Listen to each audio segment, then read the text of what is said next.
Good morning dear students. आज का हमारा टॉपिक है रेगुलेशन ऑफ बॉडी टेम्परेचर।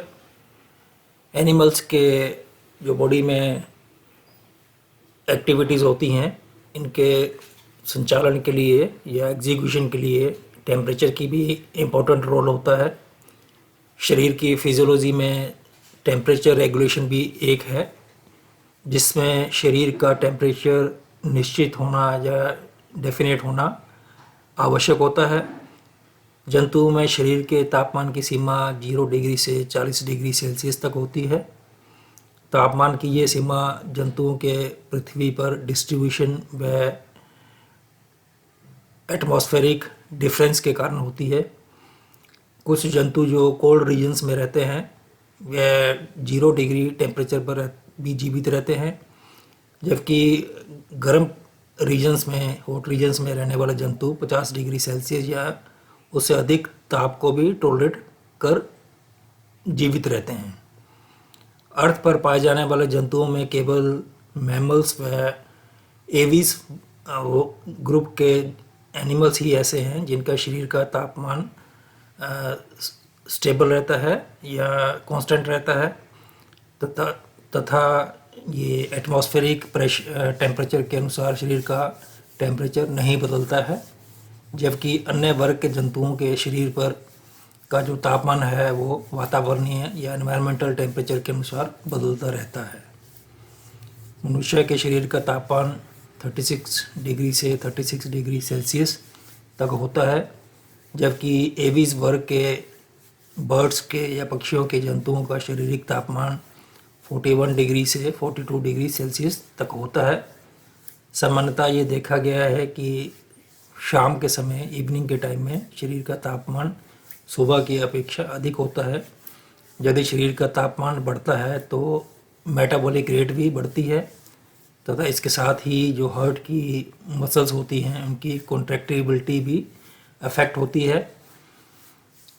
अतः शरीर के तापमान को, टेम्परेचर को कांस्टेंट रखने के लिए शरीर द्वारा उत्पन्न हीट तथा एनवायरनमेंट में हुई लॉस के बीच बैलेंस होना आवश्यक है। शरीर के टेम्परेचर को कांस्टेंट बनाए रखने की क्षमता के आधार पर प्राणियों के 3 ग्रुप्स में क्लासिफाई किया जाता है। पहला है पोकिलोथर्मल्स। इन एनिमल्स के शारीरिक तापमान वातावरण के तापमान के अनुसार बदलता रहता है। इनके शरीर में बॉडी टेम्परेचर को कंट्रोल करने हेतु तो कोई भी मैकेनिज्म नहीं पाया जाता है। इन जंतुओं को कोल्ड ब्लडेड एनिमल्स भी कहते हैं। एनवायरमेंटल टेम्परेचर की अनफेवरेबल कंडीशंस में ये डोरमेंसी में जीवन व्यतीत करते हैं। ये जंतु अनफेवरेबल टेम्परेचर को अपने बिहेवियर में परिवर्तन कर टॉलरेट करने का प्रयास करते हैं। अनफेवरेबल कंडीशंस में इनकी एक्टिविटीज़ में कमी आ जाती है। सामान्यतः ये एनिमल्स या तो अपेक्षाकृत फेवरेबल व आरामदायक क्लाइमेट वाले स्थान पर जाकर रहने लगते हैं। यहाँ कहीं कंसील होकर या छुपकर अपना समय व्यतीत करते हैं। उदाहरण है समस्त इनवर्टिब्रेट्स, लोअर कॉर्डेट्स जैसे पीसीज, एम्फीबिया व रेप्टिलिया वर्ग के एनिमल्स। दूसरा ग्रुप है होमोथर्म्स का। इस ग्रुप में आने वाले एनिमल्स के शरीर का जो टेम्परेचर है ये हमेशा एक जैसा बना रहता है। एनवायरनमेंट के टेम्परेचर के अनुसार इनके शरीर का टेम्परेचर नहीं बदलता है। इनके शरीर में टेम्परेचर को नियंत्रित करने की जो मैकेनिज़्म कुछ स्ट्रक्चर्स पाए जाते हैं। इन एनिमल्स को वार्म ब्लडेड भी कहते हैं। इन जंतुओं के शरीर में टेम्परेचर प्रोटेक्शन हेतु टेम्परेचर रेजिस्टेंट स्ट्रक्चर्स जैसे मैमल्स में हेयर होते हैं और बर्ड्स में फेदर्स पाए जाते हैं। इन एनिमल्स में टेम्परेचर कांस्टेंट बनाए रखने के लिए हीट का प्रोडक्शन किया जाता है या उसको शरीर से बाहर निकाला जा सकता है। एग्जाम्पल आपको बता ही दिए हैं, बर्ड्स और मैमल्स। थर्ड टाइप है हिट्रोथर्म्स। इन एनिमल्स में कुछ लिमिटेड स्टेज तक टेम्परेचर कंट्रोल की कैपेसिटी पाई जाती है। इसमें पोइकिलोथर्म्स और होमोथर्म्स के दोनों प्रकार के करैक्टर्स पाए जाते हैं। इस श्रेणी में कुछ पक्षी व मैमल्स आते हैं जो active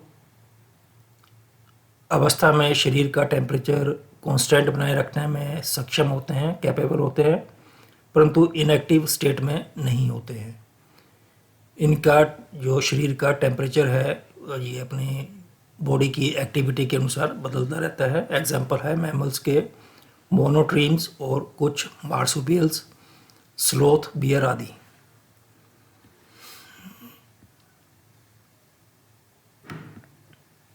mechanism of temperature regulation. जैसा कि पहले बताया जा चुका है कि मैमल्स और बर्ड्स में बॉडी टेम्परेचर को कांस्टेंट बनाए रखने का करैक्टर पाया जाता है। इन्हें होमोथर्म्स कहते हैं। तापमान को कांस्टेंट बनाए रखने के लिए ये आवश्यक है कि शरीर द्वारा जो हीट प्रोडक्शन है तथा एनवायरनमेंट में होने वाली जो ये हीट लॉस है के बीच में बैलेंस बना रहे। सामान्यतः ये होमोथर्म्स एनिमल्स में बॉडी टेम्परेचर को कांस्टेंट बनाए रखने के लिए हीट प्रोडक्शन व हीट लॉस के बीच में बैलेंस बनाए रखा जाता है, जो इस नीचे दी गई प्रोसेसेस के द्वारा पॉसिबल होता है। पहला है हीट प्रोडक्शन। प्रत्येक एनिमल के शरीर में होने वाली मेटाबॉलिक रिएक्शंस के रिजल्ट के से शरीर में हीट का प्रोडक्शन होता है। शरीर का में हीट प्रोडक्शन की जो मात्रा है, अमाउंट है, ये मेटाबॉलिक रेट पर डिपेंड करती है। मेटाबॉलिक हीट का शरीर में प्रोडक्शन ये अपने खाद्य पदार्थों, फूड प्रोडक्ट्स, जिसमें कार्बोहाइड्रेट्स, प्रोटीन्स व फैट के ऑक्सीडेशन पर से होता है। शरीर में हीट प्रोडक्शन की जो रेट है को कुछ फैक्टर्स अफेक्ट करते हैं, जैसे कि शरीर की सेल्स की मेटाबॉलिक रेट। दूसरा है मस्कुलर एक्टिविटी। थर्ड है डिफरेंट हार्मोन्स के द्वारा सेल्स की मेटाबॉलिक रेट को अफेक्ट करना, जैसे थायरोक्सिन, नॉरएपिनेफ्रिन व सिंपैथेटिक स्टिमुलेशन। नेक्स्ट है टेम्परेचर इंक्रीज। कुछ जंतुओं जैसे सील, वालरस में मेटाबॉलिज्म द्वारा इतनी हीट प्रोड्यूस की जाती है कि ये पोलर रीजन की सर्दी में भी गर्म रहते हैं। शरीर का तापमान सामान्य से कम होने पर छोटी छोटी इनवॉलंटरी मसल्स एसिंक्रोनस कॉन्ट्रैक्शन करती हैं, जिससे हीट प्रोड्यूस होती है। इस प्रकार की जो हीट प्रोडक्शन है वो उसको शिवरिंग थर्मोजेनेसिस कहते हैं। दूसरा है हीट लॉस। जब एनिमल्स में शरीर का टेम्परेचर नॉर्मल से अधिक होने लगता है तो शरीर में डिफरेंट मैकेनिज़म्स के द्वारा हीट का लॉस कर तापमान को नॉर्मल स्थिति में लाया जाता है। शरीर में नॉर्मल स्थिति को बहाल करने के लिए ये रास्ते हैं, वेज हैं। पहला है रेडिएशन। शरीर का जो टेम्परेचर है एनवायरनमेंट से अधिक होने पर की स्थिति में रेडिएशन के द्वारा हीट का लॉस किया जाता है। दूसरा है इवेपोरेशन। शरीर के टेम्परेचर को स्टेबल या कांस्टेंट करने हेतु ये मैकेनिज़्म एक इम्पॉर्टेंट मैकेनिज़्म है। जब शरीर का टेम्परेचर अधिक होता है तो स्किन में उपस्थित स्वेट ग्लैंड्स के द्वारा स्वेट का सिक्रीशन होने लगता है, जिसके इवेपोरेशन से शरीर का टेम्परेचर कम किया जा सकता है। रेस्पिरेशन तथा माउथ के द्वारा भी इवेपोरेशन के माध्यम से हीट का लॉस होता है। 1 ग्राम वाटर के इवेपोरेशन से लगभग 0.6 किलो कैलोरी का लॉस होता है। मानव शरीर से लगभग 50 ml पानी प्रति घंटा डिफरेंट मैकेनिज़म्स के द्वारा इवेपोरेट होता रहता है। थर्ड है कंडक्शन। शरीर की जो स्किन है ये एयर के कांटेक्ट में आती है तो कंडक्शन के द्वारा हीट का लॉस होता है। नेक्स्ट भी कंडक्शन ही है। शरीर की कुछ हीट शरीर की सरफेस के द्वारा डायरेक्ट कंडक्शन के द्वारा अन्य माध्यम को या अन्य मीडियम को ट्रांसफ़र कर दी जाती है। जैसे एयर शरीर के कांटेक्ट में आने पर एयर कंडक्शन के द्वारा गर्म होकर शरीर से दूर हो जाती है। इसी प्रकार एक्वस मीडियम में भी कंडक्शन के द्वारा हीट का लॉस होता है।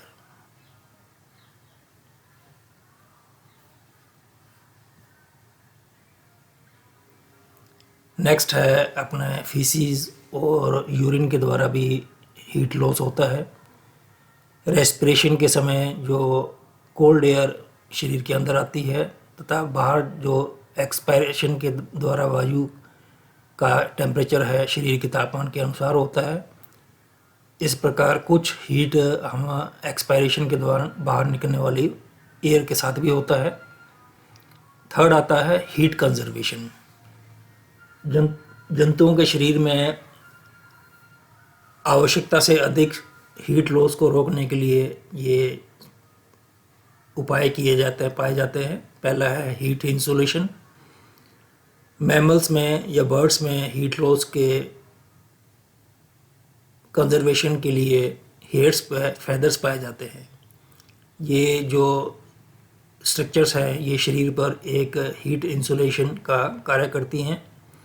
जब एनवायरनमेंट का टेम्परेचर काफ़ी कम हो जाता है तो ये स्ट्रक्चर्स सीधी होकर हीट लॉस का एक लेयर बना लेते हैं जो बाहर की ठंडी हवा को शरीर की स्किन से दूर रख हीट लॉस को रोकते हैं। दूसरा है वासो मोशन। हीट कंजर्वेशन के लिए में ब्लड वेसल्स का कॉन्ट्रैक्शन व रिलैक्सेशन या कॉन्स्ट्रिक्शन और वासोडाइलेशन इम्पोर्टेंट रोल प्ले करते हैं। जब शरीर में हीट का प्रोडक्शन अधिक होता है व शरीर का तापमान इंक्रीज़ होने लगता है तो जो स्किन की ब्लड वेसल्स हैं ये प्रसारित हो जाती हैं या डायलेट हो जाती हैं, जिससे जो गर्म ब्लड होता है स्किन तक पहुंचता है। तो इसके अंदर जो अतिरिक्त हीट होती है ये स्किन के द्वारा एनवायरनमेंट में चली जाती है। जब शरीर में हीट का प्रोडक्शन कम होता है तो बाहरी एनवायरनमेंट का तापमान टेम्परेचर कम होता है तो हीट लॉस को रोकने के लिए जो स्किन की ब्लड वेसल्स हैं ये कॉन्स्ट्रिक्ट या संकुचित हो जाती हैं, जिसके कारण इसमें ब्लड का जो सर्कुलेशन है वो स्लो हो जाता है। दूसरा है थर्ड आता है इसमें ब्राउन फैट। ये टिश्यू मुख्य रूप से जो न्यूबॉर्न बेबीज़ और जो हाइबरनेटिंग एनिमल्स हैं की स्किन के नीचे स्पेसिफिक लेयर के रूप में पाया जाता है। ये जो लेयर है ये इलेक्ट्रिकल ब्लैंकेट की तरह वर्क करता है। ये टिश्यू ऑटोमेटिक फर्नेस की तरह वर्क करते हुए सर्दी के इफ़ेक्ट से तुरंत हीट फ्री करता है। ये टिश्यू एक थर्मोजेनिक होता है तथा ये नेक, थोरैक्स और मेन ब्लड वेसल्स के चारों ओर पाया जाता है। नेक्स्ट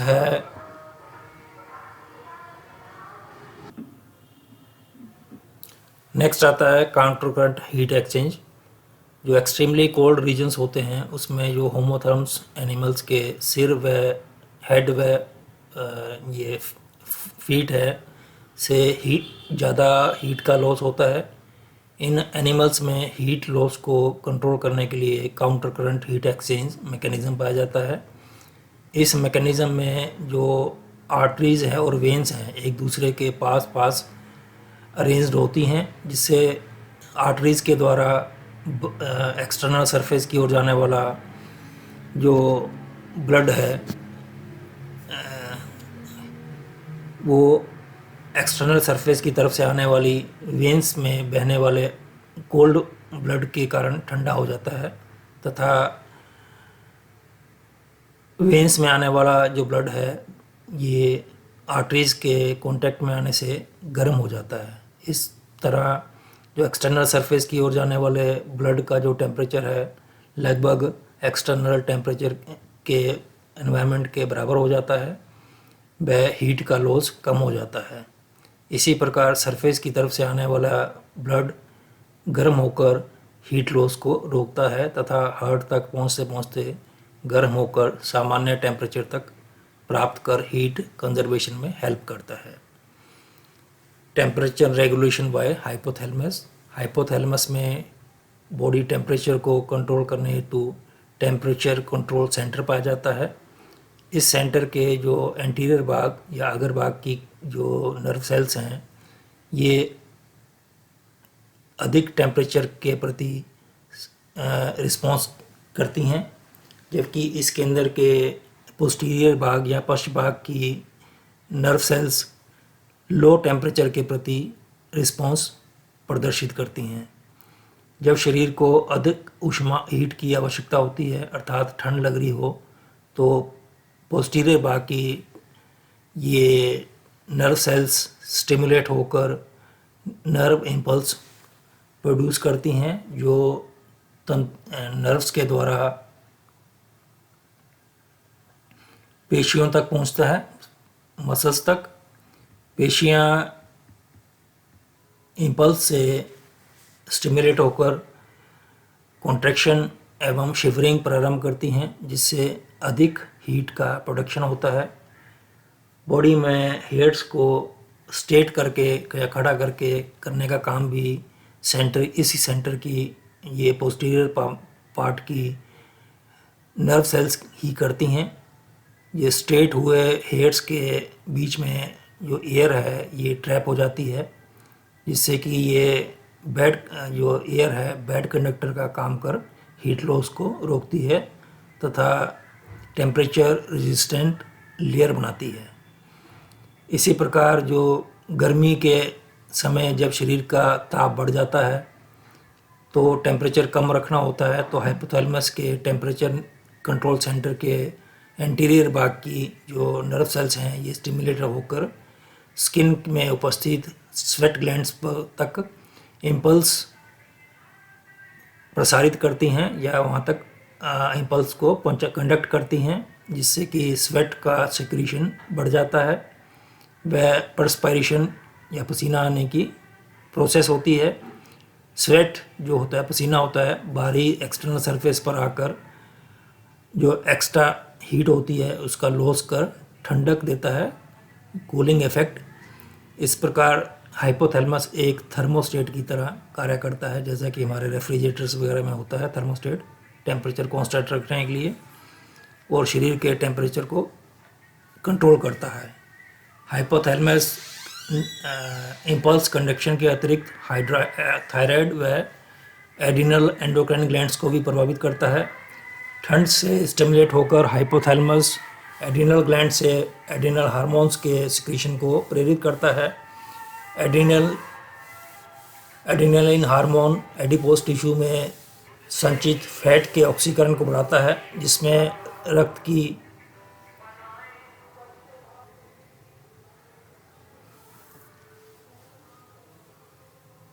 अधिक मात्रा में हीट का प्रोडक्शन होता है। इसके अलावा हाइपोथैलेमस थायराइड ग्रंथि को थायरोक्सिन हार्मोन के सिक्रीशन के लिए भी स्टिमुलेट करता है। ये thyroxine hormone basal metabolic rate को बढ़ाता है जिसके as a result of this increase in basal metabolic rate the body increases production of heat जिससे कि शरीर में हीट का प्रोडक्शन अधिक होता है। थैंक्स।